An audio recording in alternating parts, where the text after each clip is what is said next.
You got it set up? Yeah, I got my... Are you already going? Yeah, I'm already going. Okay. Man. Squad. Yeah, just turn on the speaker for the bus. Test. There we go. He said it with a T.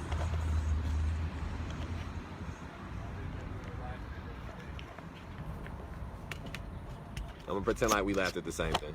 Yeah, we got it. Oh, you know the vibes. Dang, I hope your audience ready for a black face to be this close to them on their phone screen. I don't know. Some of the, I'm not gonna lie. There's probably you got white supremacists on your. No, I wouldn't say. I'm not even sure, but I think. Damn, Rapper, you got a wide ass phone, don't you? Yeah. But donk phone. No, that thing. But I think it's the OtterBox. I think it's the OtterBox too. But anyway, welcome back. We'll be resuming the reading of "They Can't Kill Us All" by Wesley Lowery. And the first, prior to us pausing the reading for a moment, the author discusses his experiences beginning with his arrival in Ferguson, Missouri, following the shooting of Mike Brown by Officer Derek Wilson on August 9, 2014. There are few things as exhilarating as parachuting into an unknown place with a bag full of pens and notebooks in pursuit of the story. And when the phone calls and coffee meetings, frantic scribbling are through, piecing it all together. But Ferguson was different because during the early days it was deeply unclear what, exactly, the story was. Whatever it was, I now, my arms tugged behind my back, had become part of it. I wasn't happy about it. More than 150 people were taken into custody by the Ferguson and St. Louis County Police Departments in the week and a half that followed Mike Brown's death on August 9, 2014. The vast majority for failure to disperse charges that came as a part of acts of peaceful protest. I was the first journalist to end up in cuffs while covering the unrest. That claim became soon of a bit of a technicality, not unlike the twin sibling who declares him or herself older. By the time I had been let out of the restaurant into the bright sunlight still shining down on St. Louis early that evening, another reporter, Huffington Post Ryan Riley, whom I had met for the first time earlier that day, was also being let out of the restaurant, shouting that the officers had just slammed his head into the door on the way out. For the Ferguson Press Corps, which would eventually swell from dozens of daily reporters for the St. Louis outlets and regional reporters for national shops into hundreds of journalists, including ones from dozens of foreign countries, the McDonald's on West Florissant Avenue became the newsroom. Now that we all had much of the choice of the matter, the modest-sized dining room with a single television on the wall and movie rental box in the back corner was the only spot within walking distance of the street where Mike Brown had been killed that had all three of the essentials required by a reporter on the road: bathrooms, Wi-Fi, and electrical outlets. Because the protests were largely, in those first days, organic and not called by any specific group or set of activists, they were also unpredictable. Some of the demonstrators came to demand an immediate indictment of the officer. Others wanted officials to explain what had happened that day, to tell them who this officer was and why this young man was dead. Scores more stood on sidewalks and street corners, unable to articulate their exact demands. They just knew they wanted justice. Covering Ferguson directly after the killing of Mike Brown involved hours on the streets, with clusters of reporters staked out from the early afternoon into the early hours of the morning. At any point, a resident or group of them could begin a heated argument with the police or reporter. A demonstration that had for hours consisted of a group of local women standing and chanting on a street corner would evolve into a chain of bodies blocking traffic, or an impromptu march to the other side of town. As the summer sun gave way to night, the prospect of violence, both bricks and bottles with a would-be rioter and the batons and rubber bullets of local police officers, increased exponentially. As long as the protesters and the police remained on the streets, reporters had to as well. Not since the Boston Marathon bombings a year and a half earlier had I covered a story for which there was an intense, immediate appetite. Earlier on the day I was arrested, I tweeted digital photo and video updates from the spot where Brown had been shot and killed, from the burned out shell of the Quick Trip gas station torched in the first night of rioting, of the peaceful crowds of church ladies who gathered that afternoon on West Florissant, a major thoroughfare not far from where the shooting had occurred that played host to most of the demonstrations, as well as the heavily armored police vehicles who responded to monitor them. For years, updates like these would have been phoned into the newsroom, with a reporter describing the unfolding situation sentence by sentence as a rewrite guy molded the news into an already existing articles. Now they could be published instantaneously.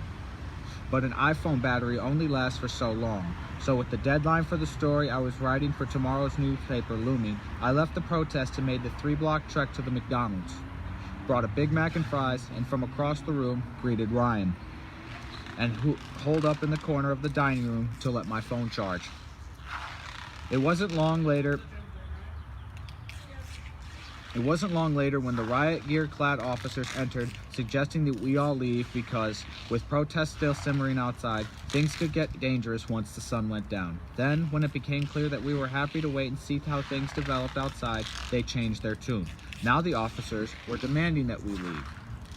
I was annoyed, but covering protests and demonstrations often means taking direction that doesn't make sense from police officers who aren't quite concerned with your convenience, much less the ability to do your job. I kept my phone, which was recording video, propped up in one hand as I shoved my notebooks into the same fading green backpack I had carried since my senior year of high school. As I packed, I attempted to ask the officer, now standing in my face, if I'd be able to move my rental car from the parking lot. He didn't, he said, have time for questions. Once I finished packing, I walked past him, making my way towards the door. As I walked to the exit, the officers decided that this had all taken too long. It had been about 1 minute since they had first told me to leave when I heard one officer say, "Okay, let's take him," and then felt their arms grab me from behind. Now I stood on my tiptoes, insisting to Officer Friendly that I was in fact complying with his demands, even though he was insisting that I wasn't. "My hands are behind my back," I shouted to the uniformed men, now pressing their weight into me as they ran their gloved hands down my front and back pockets, which contained an abundance of pens and exactly 0 weapons. "No, you're resisting.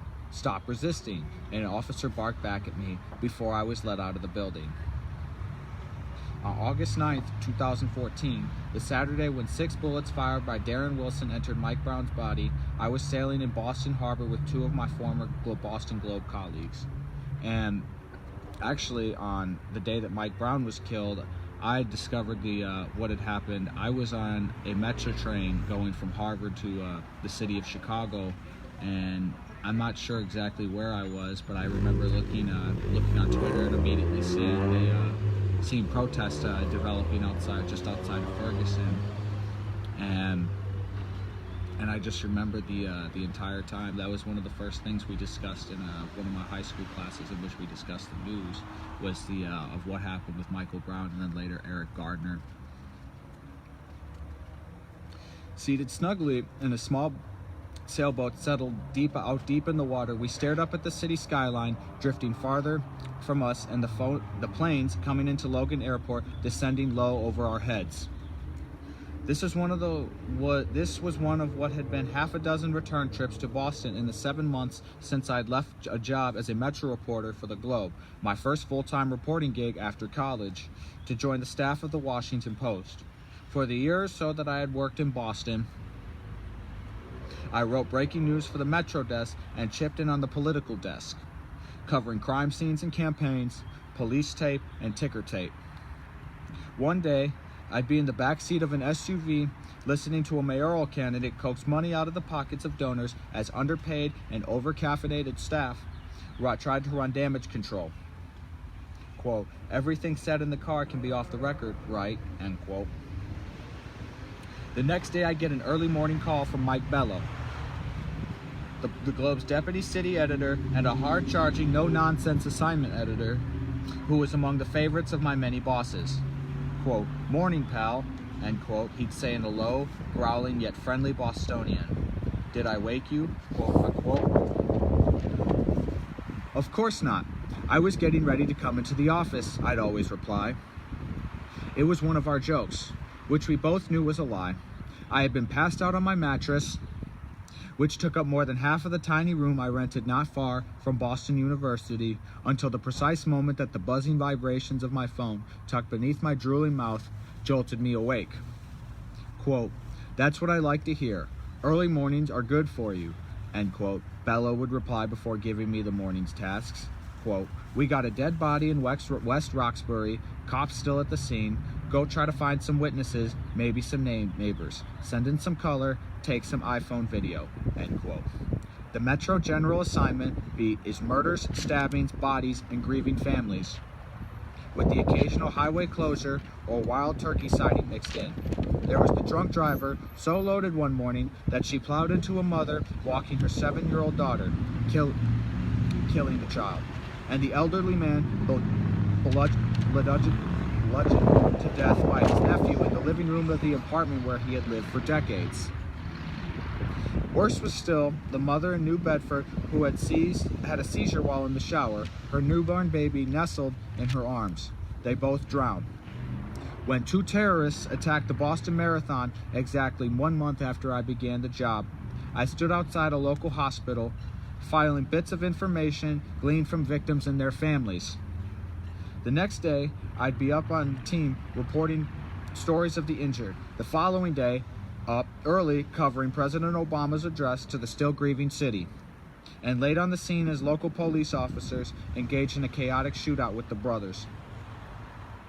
But my goal had always been to cover politics. In 2008, I voted for the first time and watched with envy as the campaign embeds for various outlets reported pieces and Twitter dispatches from Iowa rallies, campaign buses, and election night parties. By 2012, I was at the Los Angeles Times, and as part of a stint working out of the City Hall bureau, I weaseled my way into the little election night coverage. I was dispatched to an outdoor watch party for young voters who broke out in triumphant cheers when Barack Obama earned 4 more years in office. In Boston, I covered the Senate race to replace John Kerry, then the mayoral race to replace Tom Menino, the city's mayor for life. The goal was to be on the 2016 presidential trail, whether at the Globe or somewhere else. When, toward the end of the mayor's race, a top editor at the Washington Post came calling. I was hesitant.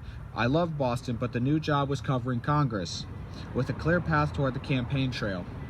I knew I had to accept the offer. My first year at the Washington Post had been overwhelming and exhilarating. One of the last things a Boston colleague told me that all he could think was, as he covered Congress, was that he was working in a museum, replete with busts of the former vice presidents lining the walkways that you dashed past as you scurried to a press conference across the Capitol. From my perch on the Post national political staff, I contributed to stories far beyond the walls of Congress. A scandal in the Department of Veteran Affairs, a child migrant crisis on the country's southern border, and the 2014 midterm elections. Just a week before I arrived in Ferguson, I had been weaving through Michigan, one of a dozen or so reporters we jokingly dubbed Team America, to cover primary election night. I spent the day talking to voters at a polling location after polling location, asking them general questions about their politics and motivations and picking their brains for any undercovered local political angles or leads. The last thing on my mind was policing or police shootings. It had been close to a year since I had covered one. I left Michigan with a notebook full of story ideas and made a pit stop in Boston for a day of relaxation with some former colleagues. And that was when I saw the frantic updates from a reporter I knew in St. Louis. The police, it seemed, had shot and killed a black kid near the city, and from the looks of it, crowds were starting to gather. Police shootings aren't uncommon, and as a reporter who's professionally acquainted with hundreds of other reporters, images of an angry vigil of grieving residents weren't particularly out of place in my social media feeds. But even in those early posts, Mike Brown's death just felt different. The crowds gathered near this young man's body emanated a guttural anguish. It was clear even then for those paying attention that this communal anger would not easily be muted or contained. And especially with things going on, in particular since George Floyd, prior to that, the city of Rockford never really had much of a like an activist movement, and people like myself. Hey Terry, can you clear the 20% battery notification off my phone? Appreciate it. Up until I would say until the murder of George Floyd by Officer Derek Chauvin, there really wasn't much of a activist movement in the city of Rockford. And you have would you care to chime in? Yeah. Come take a seat.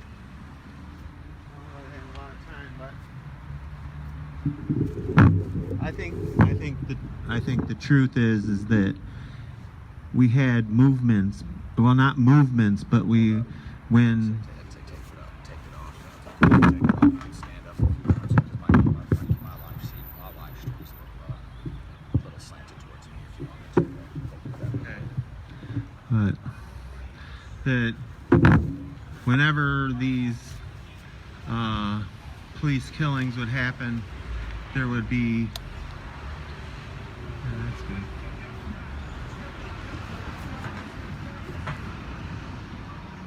There would be protests like Freddie Gray, Trayvon Martin, like mostly out of town. Demetrius Bennett, when that happened, there was Mark Barmore. There was big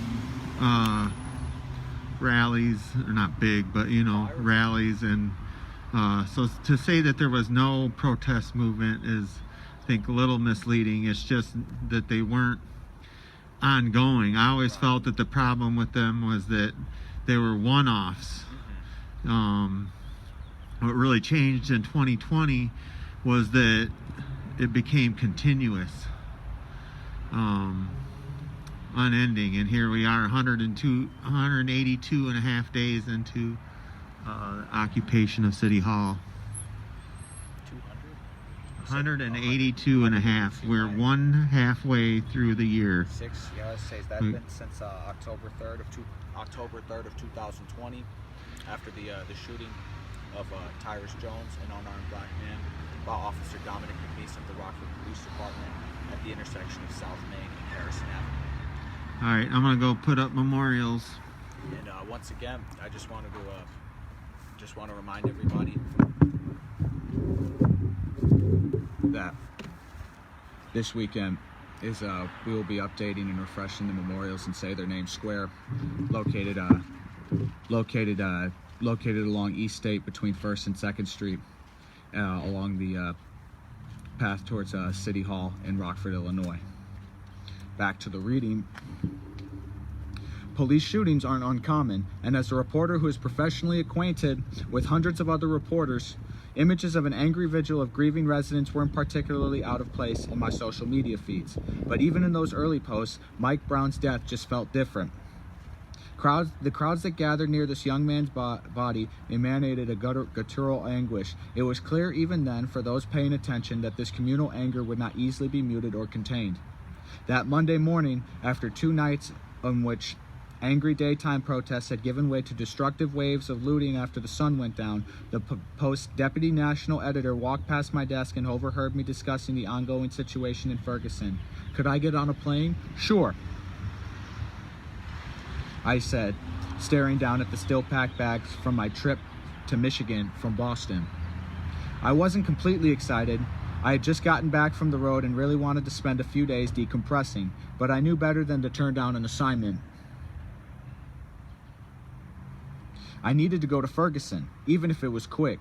I'd drop in for a day or two, gather some anecdotes for a story for one of the weekend's papers, and probably be home in time to watch Sunday football with the guys at Smoking Barrel, our regular barbecue and whiskey spot in Adams Morgan. An hour later, I was in a cab to the airport.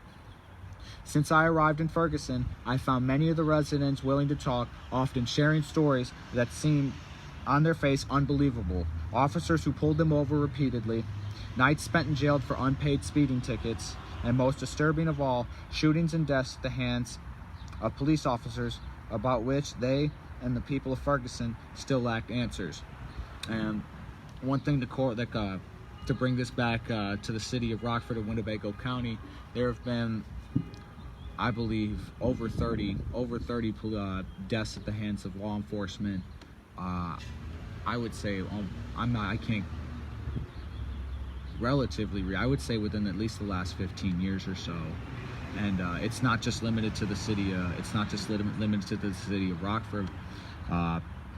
For those of you who live outside the city of Rockford, Michael Guzman was killed on Black Hawk Boulevard and Whitmore Drive in South Beloit on August 23rd, 2020, by Officer Sawyer Kurth of the South Beloit Police Department as he was walking down the road at roughly 2 in the morning. And in January, the death was labeled as justified. But it's not necessary, and to this day, we still, the state's attorney has promised part of his campaign that he would release video footage of incidents after the investigations were over. However, it has been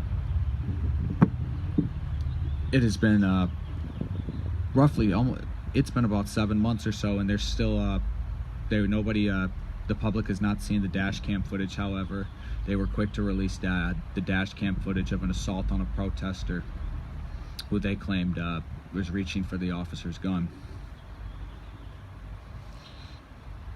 Getting a response from the police about the death of Mike Brown had been next to impossible. Much similar to the many of the police shootings in the city of Rockford, which the city nor the police are willing to give details about it, other than their account of what they claim to happen. And many times they don't take in questions from media. Ferguson Police Chief Tom Jackson had done a handful of press conferences, but each time he stepped to a microphone, it was clear that he had been thrust forward as a sacrificial lamb. He didn't have answers, not about the death of Michael Brown or about the ever-growing list of accusations that residents were making against his officers. But at this particular moment, another much more pressing reporting challenge was presenting itself, the plastic zip tie still tied around my wrists. After marching us outside the McDonald's where we had first been detained, the officers brought Ryan Riley and me to the middle of the street in front of the restaurant, which had been shut down to car traffic earlier that day due to protests, to wait for a transport vehicle to take us to jail. We peppered the officers with questions. Cuffed or not, we were still reporters after all. Why are we being detained? What law did we break? What are your names? Your badge numbers? Where the hell is the commanding officer? What are we being charged with? They ignored us for the most part. Oh, you'll be charged with a lot of things, one chimed in smugly. And one thing that correlates back to Rockford with this one is many times when protesters are falsely arrested, the police departments, whether it be the Rockford Police Department or the Winnebago County Sheriffs, don't have any charges ready to falsely give protesters, and they will merely tell protesters, oh, that's what court's for. And during the process of them being booked into jail, they just throw some charges at them, and basically as a form to keep an eye on certain individuals they deem to be threats. They ignored us for the most part. Oh, you'll be charged with a lot of things, one chimed in smugly. I turned to the officers who seemed to be calling the shots and let them know that arresting credentialed journalists as they sat at their computers filing stories was a dumb move. This is a mistake, I said, trying to reason with him. This is going to be on the front page of the Washington Post tomorrow. Yeah, well, he replied with a satisfied smirk, you're going to be sleeping in our jail cell tonight. He was wrong. Ryan and I would spend just 20 minutes in the holding cells in the basement of the Ferguson Police Department, where we were driven in a police vehicle, also containing one of those nice old church ladies from earlier in that day. This one was a local minister, still in her clerical collar, who sang hymns for the 10-minute drive across town while the three of us were being booked. Other reporters who had seen us being taken into custody, and much like our photos and videos from the protest earlier in the day, the story of our arrests quickly went viral. My colleagues at the Post knew I had been arrested before Ryan and I had even made it back to the police station. The officer took us downstairs and placed Ryan and me in a cell that had a payphone in the corner. We were told, make as many calls as we wanted. Ryan was able to reach his dad, but the only numbers I could remember were my parents' home line and a girl cell phone I had at least one point belonged to my high school girlfriend. After trying and failing to get a hold of my mom, I gave up. If I was going to catch up with a long-lost high school love, it should probably come under different circumstances. It wouldn't matter. About a half hour after we arrived at Ferguson Police Headquarters, Ryan and I were turned loose. Inundated with phone calls from other reporters and media outlets, Ferguson Police Chief Tom Jackson had ordered us released. By the time we were given back our belongings, unlaced shoes, notebooks, and phones, it was clear we had become momentary media celebrities. My editors called and emailed. Then came the text messages from Mom as well as nearly every friend from high school and college, check-ins from sources and government officials, and then the overwhelming wave of radio and television supporters. Within moments, we were discussing our arrest on the Rachel Maddow show as we remained seated in the lobby of the Ferguson Police Department, hoping to secure paperwork that would tell us the names of the police officers who had roughed us up. It wasn't until hours later that our arrest began to sink in. I'd arrived in Ferguson 2 days earlier thinking I'd be there for just a couple of days. I'd write a feature or two, then I'd go back to DC to writing about politics. But as I paced the carpeted floor of my hotel room in downtown St. Louis that night, it became clear that I wasn't escaping Ferguson anytime soon. Resident after resident had told more stories of being profiled, of feeling harassed. These protests, they insisted, were not just about Mike Brown. But what was clear from the first day was that residents of Ferguson and all who had traveled there to join them had no trust in and virtually no relationship with the police. The police, in turn, seemed to exhibit next to no humanity toward the paying residents they were charged with protecting. And to bring this back to Rockford, and this seems to be a very major issue I have with the city of Rockford and Winnebago County, is that when you look at the number of police officers in the city of Rockford, which last I checked was 306, I believe, I don't have an exact number, but it's more than half live outside the city of Rockford, and on top of it, collecting $50,000 to $100,000 salaries for a city that they don't live in, and many of whom refuse to live in because they understand that they're in the tactics they use are intimidation tactics in order to protect the capital of the East Side.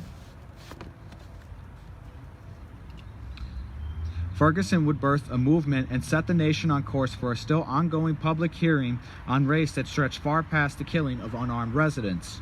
From daily policing to Confederate imagery to respectability politics to cultural appropriation, the social justice movement spawned from Mike Brown's blood would force city after city to grapple with its own thoughts and histories of race and policing. As the protests propelled by tweets and hashtags spread under the banner Black Lives Matter, and with cell phone and body camera video shining new light on the way police interact with minority communities, America was forced to consider that not everyone marching in the streets could be wrong.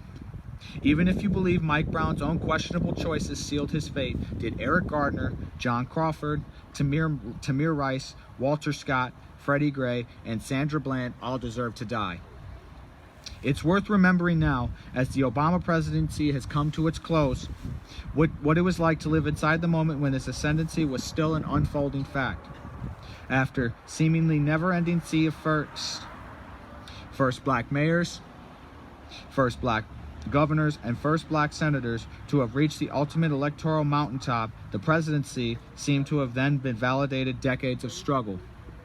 But the nation's grappling with race and legacy of its original sin, ongoing since the first slaves arrived in Jamestown in 1619, was and is far from over. Any facade of a post-racial reality was soon melted away amid the all-consuming 8-year flame of racial reckoning that Obama's election sparked.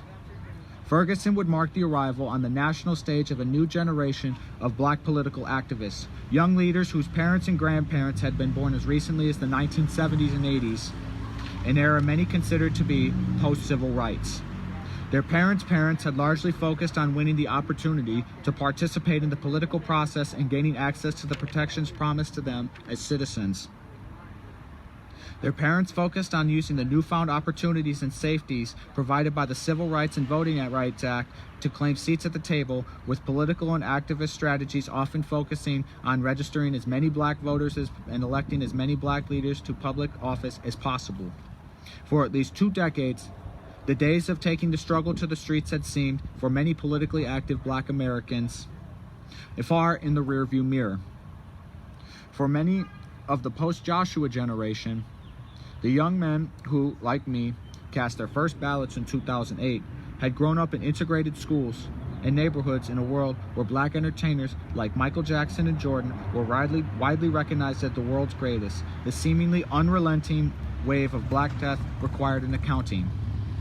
Despite the talk so many of us in this generation had received from parents, teachers, and coaches: don't run from the cops, keep your hands out of your pockets, be conscious of where you're wandering. The young black bodies we have seen on our Facebook feeds could have been our own. How could we explain this to ourselves or each other? Now, we were able to share what we saw and how we felt about it instantaneously with thousands of others who were going through similar awakenings. Conversations once had at Bible studies and on barroom stools were happening on our phones and on Facebook, allowing both instant access to information and a means of instant feedback. Social media has made it possible for young black people to document interactions they believe to be injustices and expose their white friends and family members to their experiences. As President Obama's second term toiled on, it became increasingly clear that talk of a post-racial America was no more than cheap political punditry. A new generation of black Americans were, if anything, as emboldened by our black president as they were as unsurprised by the failures of his election to usher in a fantasy period of racial healing. From the death of Oscar Grant on New Year's Eve in 2009 after he was shot by a transit officer in Oakland, California, to the death of Trayvon Martin in February 2012 by the gun of a neighborhood watchman, George Zimmerman, in Sanford, Florida, the headlines of the Obama years often seemed a yearbook of Black Death, raising a morbid question and depressing quandary for black men and women. Why had the promise and potential of such a transformative presidency had not reached down to the lives of those who had elected him? Even the historic Obama presidency could not suspend the injunction that was playing by the rules wasn't enough to keep you safe. What protection was offered by a black presidency when, as James Baldwin once wrote, the world is white and we are black? By the time a grand jury concluded in November 2014 that there was not enough evidence to charge Ferguson police officer Darren Wilson with the crime in the killing of Mike Brown, I had been in that city for the better part of 3 months.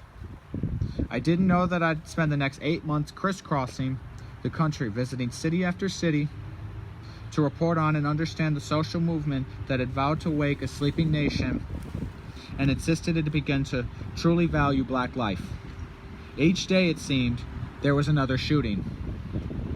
In city after city, I found police departments whose largely white ranks looked little like the communities of color they were charged with protecting. Officers whose actions were at worst criminal and at best lacked racial sensitivity. And black and brown bodies disproportionately gunned down by those sworn to serve and protect. How many? At the time Mike Brown was killed, it wasn't completely clear. There had been several efforts by citizen journalists to count the number of people killed by the police each year, but a full, comprehensive data on police violence wasn't available at the national level, certainly not in real time. The lack of information made it impossible to have an educated conversation about race and policing during those early days. Police unions and law enforcement sympathizers would claim that Mike Brown was just a one-off, while civil rights groups and emerging young activists would claim that Brown was a stand-in for countless others.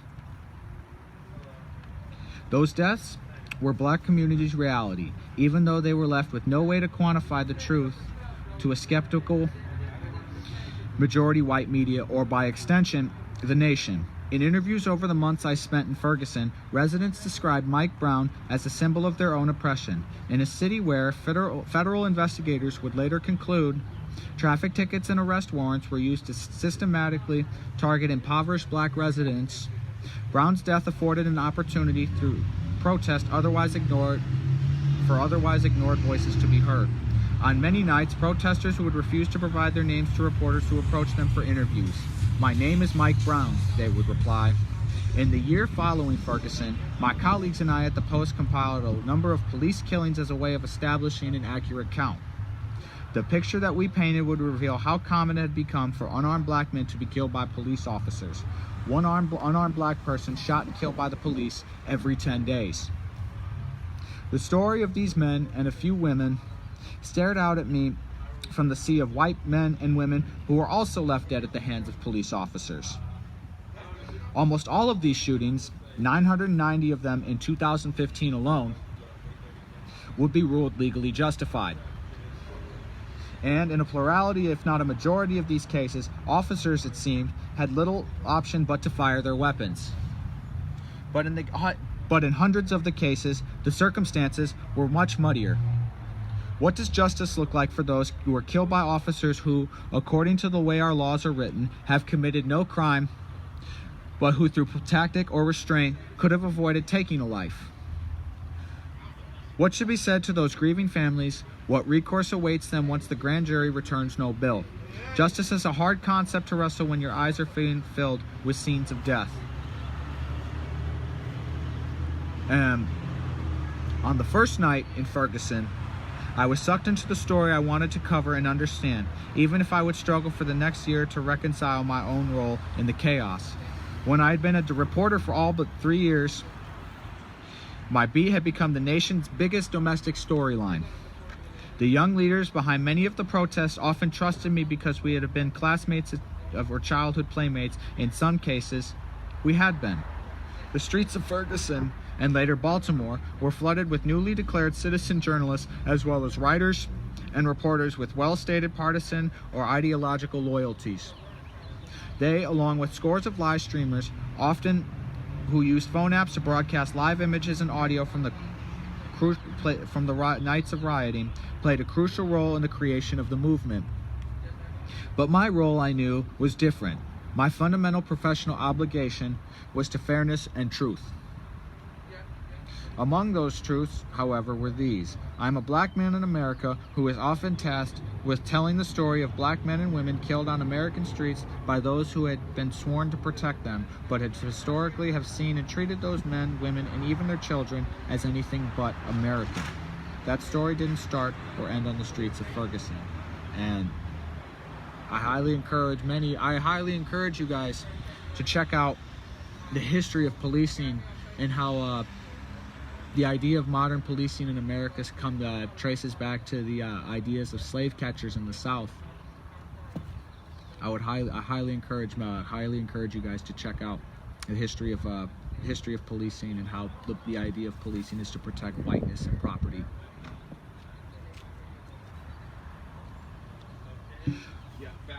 Among those truths, however, were these. I wrote this book from the messy notes I compiled as I reported, looking back at what I wrote in the Washington Post, and from hundreds of interviews with young protest leaders, elected officials, police officers, and chiefs, and the family and friends of those whose in death had become national symbols. The messages of the Ferguson protester, of the Cleveland protester, of the Charleston protester, the Baltimore protester, the Missouri protester, the Baton Rouge protester were in many ways different, nuisance demands specific to each locale. But there was an underlying message, a defiant declaration bursting from the protest chants in each of these cities, perhaps best captured by the sign left by a demonstrator near the site of the shooting of Antonio Brown, who was last in the string of black men killed by St. Louis police in 2014. You can't kill us all. The story of Ferguson, Cleveland, and Baltimore is that of the fractured and neglected relationship that exists between those who walk the streets without a badge and those who wear one.